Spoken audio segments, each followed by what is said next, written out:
Hello guys, this is Gaurav and welcome to the world of GDSS. तो last lecture में हमने data types के बारे में स्टडी किया था, जो कि fundamental data types character, integer, float.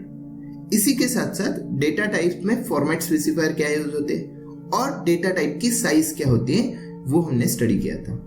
अब डेटा टाइप जब भी हम डिस्कस करते हैं तो स्टूडेंट कंफ्यूज हो जाते हैं कि साइज एंड रेंज में क्या डिफरेंस है। देखिए, साइज 1 बाइट, 2 बाइट या 4 बाइट के टाइप में होगी, लेकिन रेंज यानी कि जैसे मैंने बोला इंटीजर 2 बाइट है, रेंज यानी कि उसमें कितना बड़ा मैक्सिमम नंबर और कितना बड़ा मिनिमम नंबर, कितना मिनिमम नंबर और कितना बड़ा मैक्सिमम नंबर स्टोर हो सकता है, उसे हम बोलते हैं रेंज। चलिए देखते हैं। मैंने अगर आपको बोला कि हमें 3 बिट की रेंज बोले, अब आप बोलोगे सर रेंज की क्या जरूरत है। देखिए, कई सारे स्टूडेंट ये जो रेंज है ये बुक में से पढ़ के याद कर लेते हैं, और किसी ने बोला तो झट से रेंज बोल देंगे। लेकिन कभी कभी इंटरव्यूअर आपको अलग ही नंबर की रेंज बोलेगा, जैसे कि 3 बिट की रेंज बोले। अब 3 बिट की रेंज कैसे बोलोगे, आपको पता ही नहीं कैसे कैलकुलेट करते। अब सोचिए 3 बिट यानी कि कितने ब्लॉक, 3 ब्लॉक, और ये अपनी नंबर लाइन होती है, ये तो पता ही आपको 1 2 4 8 16। अब 3 बिट यानी कि 3 ब्लॉक जिनमें 1 1 1 वैल्यू स्टोर है। अब जहां पे 1 स्टोर होता है उन नंबर की सम करोगे तो 1 + 2 + 4 तो आपको मिल जाएगा 7। अब 7 रेंज हो गई, या 7 मैक्सिमम नंबर स्टोर हो सकता है 3 बिट के ब्लॉक में।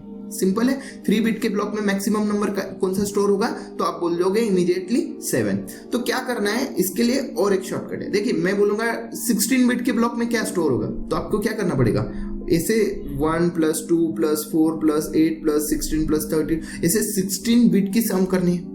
अगर मैं बोलूं 32 बिट यानी कि 4 बाइट यानी कि कितने बिट, 32 बिट के ब्लॉक की रेंज क्या है, तो आप 32 ब्लॉक की सम करोगे। इससे एक इजी और आसान तरीका अपने पास है, 2 बिट -1। अच्छा, क्या बोला मैंने, 2 बिट -1।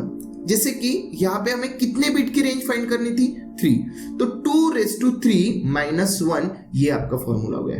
तो 2 यानी कि 8 -1 यानी कि आपको मिल जाएगा 7। तो 7 रेंज होगी 3 बिट की। अब हम थोड़ा बड़े नंबर की निकालते हैं, जैसे कि 2 बाइट, इंटीजर की रेंज फाइंड करना है। इंटीजर इक्वल्स टू 2 बाइट यानी कि 16 बिट।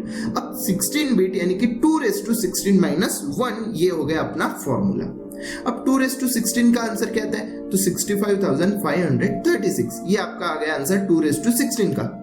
-1 करने से आपको मिल जाएगा 65,535, यानी कि इंटीजर में ये सबसे बड़ा नंबर स्टोर हो सकता है। वेट मिनट, हमने क्या बोला था कि इंटीजर में नेगेटिव वैल्यू भी स्टोर होगी, पॉजिटिव वैल्यू भी स्टोर होगी और 0 भी स्टोर होगा। तो अगर इंटीजर में नेगेटिव वैल्यू, पॉजिटिव वैल्यू और 0 स्टोर होने वाला है, तो इस रेंज को आपको डिवाइड बाय 2 करना पड़ेगा। अगर इंटीजर में सिर्फ पॉजिटिव नंबर स्टोर होने वाले तो इस रेंज को कुछ करने की जरूरत नहीं। लेकिन अगर आपके इंटीजर में दोनों टाइप के नंबर है, नेगेटिव और पॉजिटिव, तो आपको 65,535 को डिवाइड बाय 2 करके एक मैक्सिमम नेगेटिव नंबर और एक मैक्सिमम पॉजिटिव नंबर आपको फाइंड करना पड़ेगा। चलिए देखते हैं। जैसे ही हमने 65,535 को डिवाइड बाय 2 किया तो हमें आंसर मिल गया 32,768 टू 32,767। आप बोलोगे यहाँ पे प्लस में तो एक नंबर कम आ रहा है। इसका रीजन ये है, प्लस में एक नंबर इसलिए कम आता है क्योंकि बीच में 0 भी तो आता है। समझ रहे हो बात। तो 32,768 ये आपकी हो गई निगेटिव रेंज, और 32,767 ये हो गई पॉजिटिव रेंज। इसके ऊपर आप कोई नंबर ने स्टोर कर सकते हो, ठीक है। आप बोलोगे अगर करना है तो, जैसे किसी ने बोला सर मुझे 50,000 स्टोर करना है, कैसे स्टोर करूंगा, सर मुझे मोबाइल नंबर स्टोर करना है, उसके लिए भी ऑप्शन है। अब हम आगे धीरे धीरे जैसे स्टडी करेंगे वैसे आपको समझ में आ जाएगा।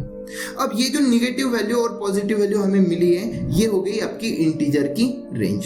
अब आगे जाते हैं, कैरेक्टर की रेंज देखते हैं। तो कैरेक्टर होता है 1 बाइट। 1 बाइट यानी कि कितने बिट हो जाएंगे, 8। तो फॉर्मूला क्या होगा, 2 - 1। 2 का आंसर आता है 256, -1 करने से आपको मिल जाएगा 255। सो कैरेक्टर की रेंज हो गई 20 to 255। अब आप बोलोगे सर 0 to 255 कैरेक्टर में तो अल्फाबेट। देखिए, अल्फाबेट, नंबर या कुछ भी स्टोर होने दो, उनकी तो ASCII वैल्यू स्टोर होती है। मतलब कैरेक्टर में मैक्सिमम ASCII वैल्यू 255 स्टोर होगी, उसके ऊपर ASCII वैल्यू स्टोर नहीं हो पाएगी। समझ में आ रहा है? और 255 के ऊपर तो ASCII वैल्यू है भी नहीं, ठीक है। इसीलिए तो कैरेक्टर को 1 बाइट जगह सफिशिएंट है। समझ में आ रहा है? क्योंकि अगर 1 बाइट से ज्यादा 255 से ज्यादा ASCII वैल्यू अगर होती हमारे पास तो हम कैरेक्टर को 2 बाइट करना पड़ता, ठीक है। तो चलिए आगे जाते हैं। तो कैरेक्टर को डिवाइड बाय 2 करने से हमें -128 to 127 मिल रहा है। मतलब कैरेक्टर की निगेटिव रेंज हो गई -128 और पॉजिटिव रेंज हो गई 1 to 7। आप में से कई लोग ये भी सोच रहे होंगे, सर कैरेक्टर में ASCII वैल्यू स्टोर होती है, करेक्ट है? मैं बोलूंगा करेक्ट है। सो क्या ASCII वैल्यू निगेटिव हो सकती है? मैं बोलूंगा ASCII वैल्यू तो निगेटिव नहीं है। आप बोलोगे सर फिर यहाँ पे क्यों निगेटिव पॉजिटिव रेंज निकाली? यहाँ पे तो 0 to 255 रेंज होनी चाहिए थी। आपकी बात करेक्ट है। आगे जाके आपको समझ में आ जाएगा कि साइन कैरेक्टर और अनसाइन कैरेक्टर क्या होते हैं। चलिए आगे जाते हैं। अब sign versus unsign. Sign versus unsign मतलब जहां पे आपको साइन वर्ड दिखाई दे तो इमीडिएटली समझ जाइए कि साइन में negative value as well as positive value होगी। साइन जब भी होगा तो क्या समझना है? निगेटिव और पॉजिटिव दोनों नंबर स्टोर होंगे। और अनसाइन का मतलब क्या समझना है? अनसाइन का मतलब समझना है कि इसमें सिर्फ पॉजिटिव वैल्यू होगी। आप बोलोगे सर इंटीजर लिखते हैं तो उसमें निगेटिव पॉजिटिव स्टोर होता है। तो integer is equals to sign integer. ध्यान में देखिए, इंटीजर जब भी लिखते हैं तो उसके पहले साइन वर्ड है, लेकिन हम रेगुलरली उसे बोलते नहीं है, तो साइन इंटीजर है। चलिए देखते हैं। So it's contain negative 0 and positive number, जो कि साइन इंटीजर है। अनसाइन it's contain 0 to positive number, 0 to जो भी पॉजिटिव नंबर की रेंज आएगी वहां तक के ही नंबर इसमें स्टोर हो पाएंगे। एग्जाम्पल, जब भी आप इंटीजर लिखते हैं तो वो इंटीजर मत कंसीडर कीजिए, उसे साइन इंटीजर कंसीडर करें, क्योंकि इंटीजर x लिखने से हम बोलते हैं कि x में पॉजिटिव और निगेटिव दोनों नंबर स्टोर होंगे। लेकिन कहीं पे ऐसा लिखा है अनसाइन इंटीजर x। ध्यान से सुनिएगा, अनसाइन यानी कि उसमें कोई साइन नहीं होगा, सिर्फ पॉजिटिव नंबर होंगे। अनसाइन इंटीजर x, तो वो जो x बना है उसमें आप सिर्फ और सिर्फ पॉजिटिव नंबर ही स्टोर कर सकते हो। बड़ी इंपॉर्टेंट बात है। साइन इंटीजर में negative and positive number store कर सकते हो और अनसाइन इंटीजर में आप सिर्फ पॉजिटिव नंबर स्टोर कर सकते हो। देखिए, साइन इंटीजर की हमने रेंज निकाली थी -32,768 to 32,767। ये साइन इंटीजर की रेंज थी। अगर ये अनसाइन इंटीजर की रेंज बोलेंगे तो 65,535 ये रेंज आपको मिल जाएगी। चलिए आगे जाते हैं। वैसे ही और एक टर्म आती है साइन अनसाइन के जैसे, शॉर्ट और लॉन्ग। अगर मैंने इंटीजर लिखा है ना, इंटीजर के पहले शॉर्ट या लॉन्ग कुछ नहीं लिखा है तो उसका मीनिंग तो शॉर्ट इंटी है। अगर मैंने सिर्फ इंटीजर लिखा है तो आप ये समझ लीजिए उसका मीनिंग शॉर्ट और साइन है, short sign int, short sign int, ठीक है। लेकिन अगर मेरी इंटीजर में अगर मुझे बहुत बड़ी नंबर स्टोर करनी, ठीक है, अभी तो मैं कितना स्टोर कर रहा हूँ कि कितना नंबर स्टोर कर रहा हूँ, अगर अनसाइन इंट रहा तो 65,000 तक स्टोर कर रहा हूँ, ठीक है, और अगर साइन रहा तो 32,000 के समथिंग स्टोर कर रहा हूं। लेकिन अगर मुझे 32,000 से भी बड़ा नंबर स्टोर करना है तो मैं क्या करूंगा, इंट से पहले लॉन्ग लगा दूंगा। जैसे ही हम लॉन्ग इंट लिखेंगे, इंट की साइज कितनी हो गई 2 बाइट, और जैसे ही हम लॉन्ग इंट लिखेंगे तो इंटीजर वाले ब्लॉक की साइज हो जाएगी 4 बाइट, यानी कि आपको मिल जाएंगे 32 ब्लॉक, 32 बिट्स, ठीक है। तो शॉर्ट इंट की साइज कितना है, शॉर्ट इंट या इंट दोनों भी एक ही चीज है, कंफ्यूज मत होना। शॉर्ट इंट, साइन इंट दोनों भी एक ही चीज है। Short int equals to sign int equals to short sign int, और उसकी साइज कितनी होती है 2 बाइट, और लॉन्ग इंट की साइज कितनी होती है, तो लॉन्ग इंट की साइज होगी आपकी 4 बाइट। तो यहाँ पे साइज का डिफरेंस है, शॉर्ट इंट में 2 बाइट होगी, लॉन्ग इंट में 4 बाइट होगी। शॉर्ट इंट को आप सिर्फ इंट भी लिखोगे तो भी वो 2 बाइट है, इंटीजर कितना होता है 2 बाइट, तो उससे पहले शॉर्ट लगाए, ये आप कंसिडर कर सकते हो। Okay, integer equals to sign int, सही है, शॉर्ट साइन इंट। अच्छा, अब अगर मैंने लिखा है इंटीजर तो इंटीजर का मीनिंग क्या है? इंटीजर से पहले कुछ नहीं लिखा है तो हम कंसीडर कर सकते हैं ना कि उसके पहले साइन लिखा है, क्योंकि सिर्फ इंटीजर लिखने से निगेटिव पॉजिटिव वैल्यू स्टोर होती है। तो integer equals to sign int equals to short sign int. अगर सिर्फ साइन इंट लिखा है तो भी हम बोलेंगे शॉर्ट तो लगा ही है, ठीक है। जब तक लॉन्ग नहीं लग जाता तब तक हम कंसीडर करेंगे ये शॉर्ट ही है, ठीक है, समझ रहे हो? ओके, अब आपको और एक इंपॉर्टेंट डिफरेंस समझना है फ्लोट एंड डबल के बारे में। अच्छा, फ्लोट क्या है? फ्लोट में रियल कांस्टेंट स्टोर होते हैं या पॉइंट वाले नंबर स्टोर होते हैं। डबल में भी वही होता है, डबल में भी पॉइंट वाले नंबर स्टोर होंगे या रियल कांस्टेंट स्टोर होंगे। फिर डिफरेंस क्या है? तो सबसे पहला डिफरेंस ये आता है कि फ्लोट की साइज 4 बाइट है और डबल की साइज 8 बाइट है। मतलब आप पॉइंट वाले नंबर, जैसे कि इंटीजर और लॉन्ग इंट में डिफरेंस है। इंटीजर में 2 बाइट तक डेटा स्टोर कर सकते हो और लॉन्ग इंट में 4 बाइट तक का डेटा स्टोर कर सकते हो। वैसे ही फ्लोट में 4 बाइट तक का डेटा स्टोर कर सकते हो और डबल में 8 बाइट का डेटा स्टोर कर सकते हो। तो फ्लोट के डबल होता है, इसलिए उसे नाम भी दे दिया है डबल। दोनों में पॉइंट वाले नंबर स्टोर होंगे। फिर एग्जैक्टली और क्या डिफरेंस है? और डिफरेंस ये है कि डबल में कई एक्यूरेट वैल्यू स्टोर होती है एज कंपेयर टू फ्लोट। आप कुछ समझेंगे नहीं। जैसे कि मैंने अगर बोला कि 4.5 फ्लोट में स्टोर करो तो वो इतना एक्यूरेट नहीं होगा जितना एक्यूरेटली स्टोर होगा डबल में। डबल में भी पूरा 4.5 कभी स्टोर ही नहीं हो सकता है। आप थोड़ा कंफ्यूज हो सकते हैं। चलिए देखते हैं एग्जैक्टली है क्या। जो भी आपके पॉइंट वाले नंबर होते हैं उन्हें हम जब बाइनरी में कन्वर्ट करते हैं तो वो इतना बड़ा नंबर होता है, इतना बड़ा नंबर होता है कि वो इनफाइनाइट में चला जाता है। मतलब वो कभी एंड होता ही नहीं है। और अगर इतना बड़ा नंबर है जो इनफाइनाइट है तो वो किसी भी साइज में स्टोर ना हो पाएगा, ना 4 बाइट, ना 8 बाइट, ना 10 बाइट, ना 12 बाइट, ना 15 बाइट। लेकिन अब सवाल ये आता है कि 0.3 को बाइनरी में हम कन्वर्ट कैसे करते हैं? सिंपल है, 0.3 इंटू 2 कर दीजिए। तो 0.3 इंटू 2 करने से हमें मिल रहा है 0.6। 0.3 इंटू 2 करने से हमें मिल रहा है 0.6। तो हमें इसका बाइनरी नंबर मिलना था तो हमने इसे इंटू 2 कर दिया। जो भी नंबर आता है उसका फर्स्ट डिजिट 0 या 1 होगा, वो आपको बाइनरी के फॉर्म में स्टोर करना है। तो हमने स्टोर कर दिया 0। अब रिमेनिंग नंबर है 0.6 यानी कि 0.6 इंटू 2 कीजिए।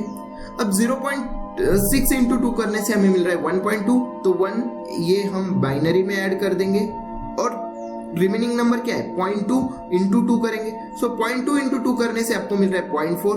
तो 0.4 यानी कि 0 इसमें स्टोर कर देंगे और रिमेनिंग नंबर है 0.4 इंटू 2 करेंगे। फिर आपको मिल रहा है 0.8।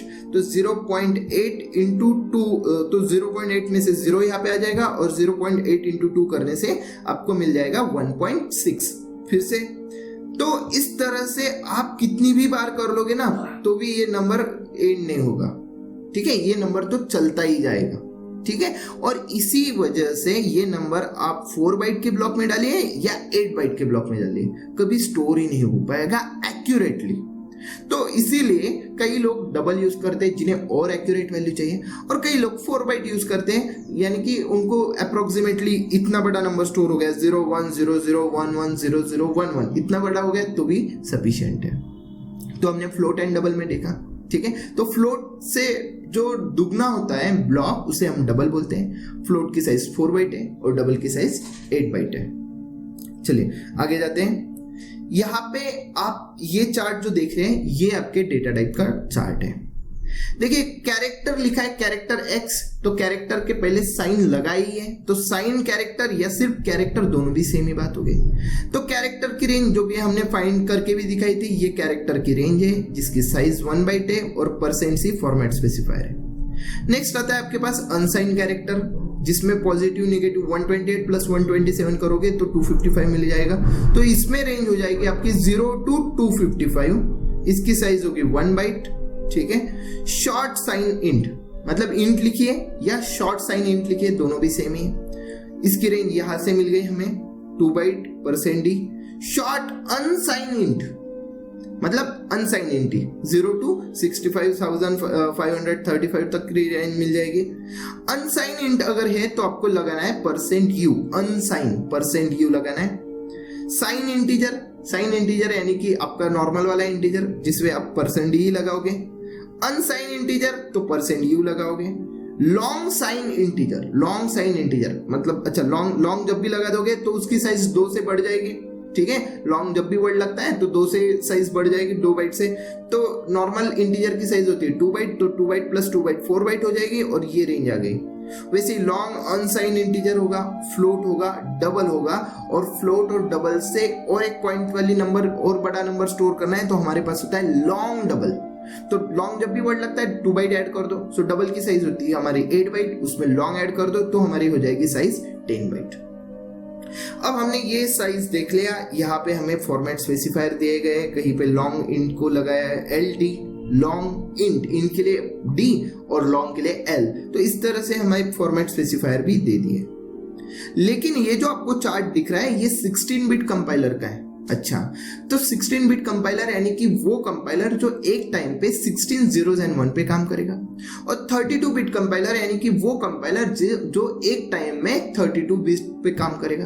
तो 32 बिट कंपाइलर में सिर्फ इतना डिफरेंस है, यहाँ पे 16 बिट कंपाइलर में इंटीजर 2 बाइट है, वहां पे 32 बिट कंपाइलर में इंटीजर होता है आपका 4 बाइट। ये एक डिफरेंस है।